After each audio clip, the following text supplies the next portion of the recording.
another Wednesday whiskey review from your boys, the Buffalo Happy Hour. Today we got Port Charlotte heavily peated 10-year-old whiskey. This is from the Bruichladdich Distillery on the island of Islay in Scotland.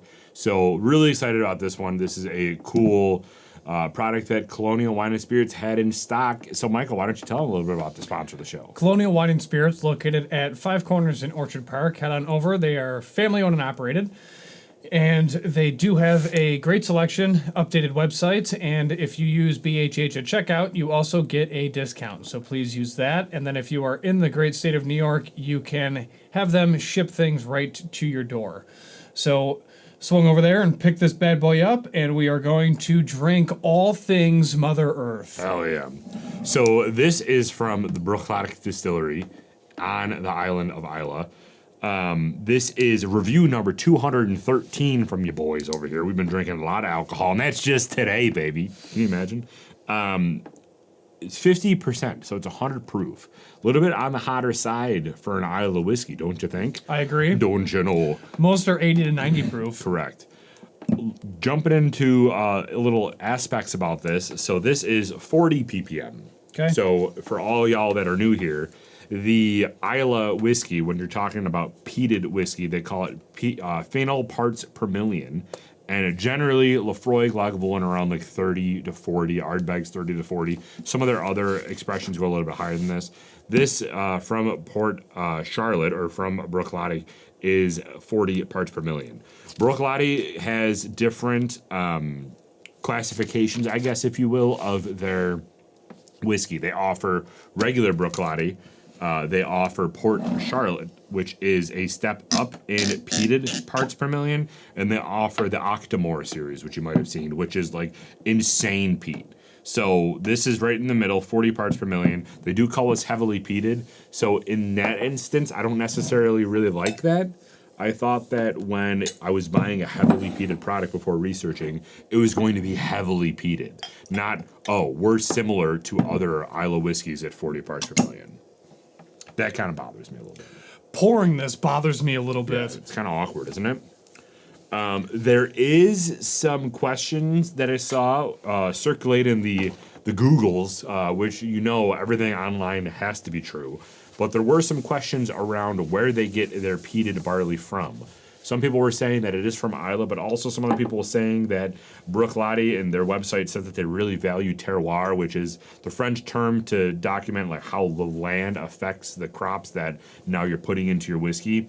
For French, obviously that's wine, but for this, I believe that there might be some barley that was peated using peat from the Highlands region, not necessarily from Islay, which is kind of interesting. But then I saw that this whole thing says peat, matured, distilled, everything Islay. So I'm not 100% sure on that. If you know, leave your thoughts in the comments down below. Anyway, getting to label branding. What are your thoughts?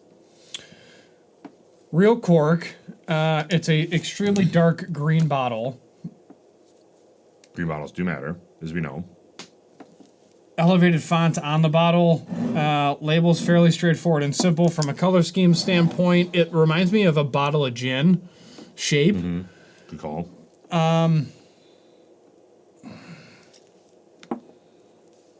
A minus minus. What's bringing you down? Just the lack of color? The pouring experience and lack of color. Yeah, I will say the lack of color in it being all black doesn't really scream like take me off the shelf. Right. So, yeah, I would A minus minus, you said? Yeah. I agree. I agree. Raised font is pretty cool. Is it a real cork? Yeah. Oh, good sound though, too. And it's wet. Partially because it was leaking in my car when I drove it over here. And it's also a black top to it, too. Is this plastic? Yeah, I mean, I don't necessarily think it's not like one of those things that jumps off the shelf at you. You kind of have to search for it. Yes. Okay, A minus minus. Nose. What do you got for the nose, friend? Ooh. Iodine is back.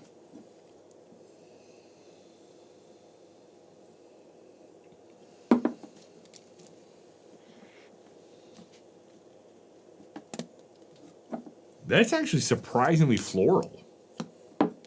Are you getting rubber? A little bit. Like, you can kind of pick a little bit of rubber and dry erase marker.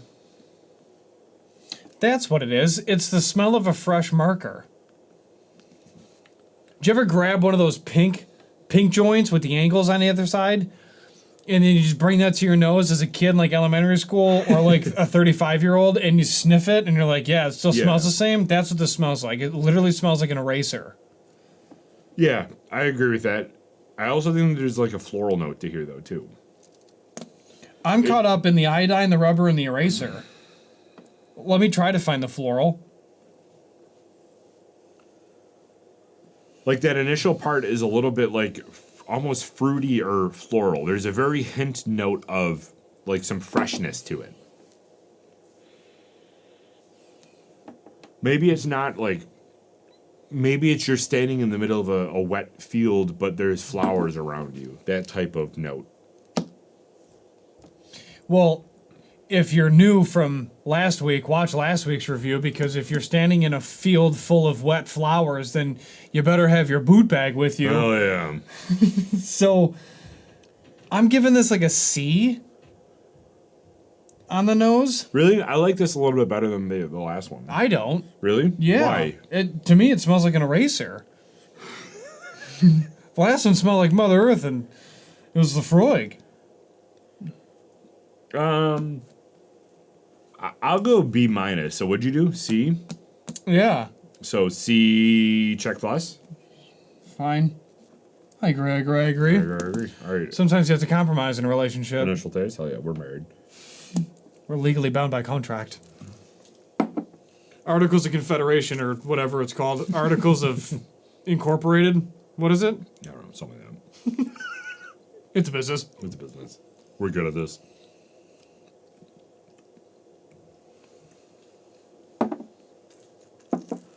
Ooh, it's pretty smooth for 100 proof. Ooh, the initial taste is way better than the nose. Yeah. No eraser. No eraser, but it's just like really heavily peated, like What the hell happened? charred caramel. Yeah. Charred caramel, baby. How did that happen? How do you go from a school eraser, from a Scholastic book fair, Oh yeah. to a normally peated Scotch from Islay? What's the? I have no idea. What's that caramel dish where they like roast the top? What is that thing? You know what I'm talking about. A caramel dish where they roast Yeah, the top. You know what I'm talking about. You know what I'm talking about. They put it in like a little serving, like little cute little dish like this, and they roast the top of it. You know what I'm talking about. I don't. Do I have to look it up? Yeah. I literally have no idea what that is. Come on, dude. As soon as I say it, you're gonna be like, "Oh, that one." Because I'm a Caramel fat kid. dessert, I'm naturally a fat kid, roasted top. which is fine. We don't body shame here. Only in the weekly episodes. Well, anyways, dude, stay focused. I'm trying to figure out that caramel dessert, bro. It tastes like charred Creme caramel. brulee. Oh, of course I've had that. Yeah, you know what I'm talking Yeah, about. of course I know what you're talking about. Didn't even see it on there. Just figured it out myself. What's up? Yeah, a little creme brulee. I know. That's what it's like, 'cause it's that roasted fire on the top of that caramel. With peat. It's charred caramel with peat. Go back to the nose and tell me that doesn't smell like eraser that much anymore. No, it still does. Oh, well, see you later. Yeah. So what else are you picking up from the taste? That's literally it. Charred caramel and peat for me. I don't know. I feel like I'm not able to really dive into this one and extract any more flavoring notes out of it. Are you? There is, I don't know. I think I gotta rinse the palate clean again because this one is a little bit dense, I feel like. Well, it's very viscous. It's got some legs on her. AKA dense. It's Dense. I feel like it does cling to the surface, and of course, There's a little bit of like a pepper note too, kind of. And that sea salt is back, but not nearly as much as that Laphroaig. no, and it's The sea salt for me is in the ending note. It's not in the initial taste. The initial taste for me is just that blast of peat, coat your palate, and then you get the charred caramel. The sea salt's the ending note. I mean, that's pretty much for me what it is. It's like it's just kind of split down the middle right there. I will say it is very viscous, but I will say the initial taste is where this product probably would shine the most.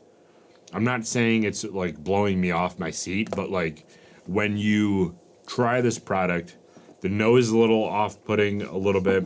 The ending note is a little bit to be desired, and we'll talk about that in a second. But that initial taste kind of is that like that's where they made toasted the money. Caramel, that burnt caramel, and that's actually very good. Yeah. So A initial minus? Taste, I'd go A minus. Yeah. Yeah, I agree. agree. Ending note for me, sea salt. What else are you getting? Kind of like a lingering Werther's caramel, like a stale caramel candy. Yeah, some of it's gonna travel and linger, you know. But there's not even like honey in this. There's nothing. No. Like it's straight caramel and sea salt. And you're kind of getting some more of that medicinal iodine note at the back end. Is that caramel sweetness goes away. Right. A little bit of a sea salt twang to it too. But for the most part, this is a primarily like initial taste and middle of the ending note taste. And then you're just kind of left with the remnants of the whiskey after that. Any note for me, I'm gonna go C minus, because I wish it was. I wish there was more there, and it's just not. Yeah, I agree with that. C minus. I agree. So,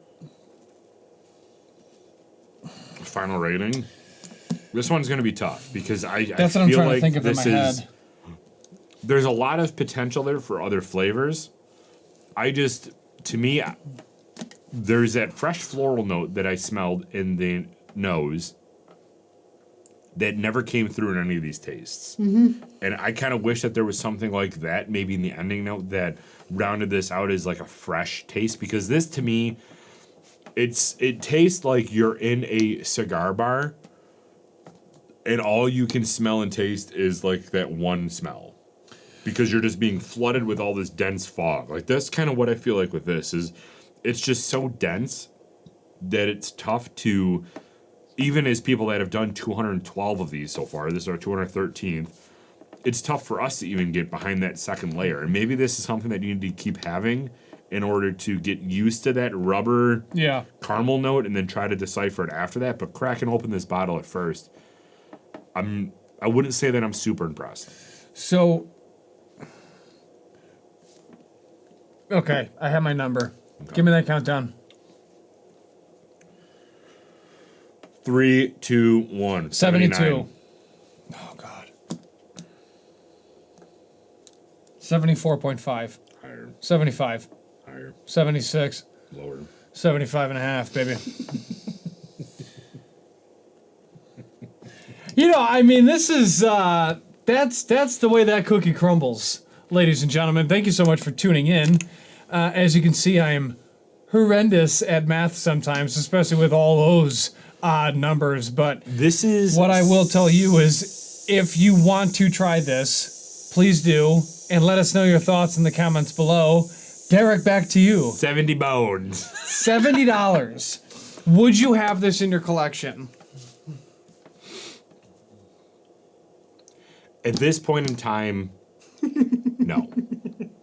But I will say, in today's day and age, in this economy, tariffs, at this point in time, I would say no. But I will put a little caveat to that. Everybody knows that watches this that I'm a Scotch and peat whore. I can say that on the internet, I think. I will be having this for the foreseeable future because this is one of the only whiskeys that I have outside of what we reviewed last week that is heavy in that peat department. So, at this point in time, no. But as I continue drinking this, I reserve judgment during the next whiskey review to opine on today's conclusion. Got what I'm saying? Yeah, you can keep it. I'm not adding this to my collection. Yeah! Thank you so much for watching and being a part of our 213th Wednesday Whiskey Review. Feel free to like, comment, subscribe to the channel. Check in with us next week to see what we're sipping on, and if you want, drink with us. Please feel free to drop a comment. Let us know your thoughts on Port Charlotte Heavy Peat, so that we can go back and forth from there. But thank you all, appreciate it. And remember, if you do decide to drink with us, make sure that you Drink responsibly, be a good person, and Michael. do not litter. We're out.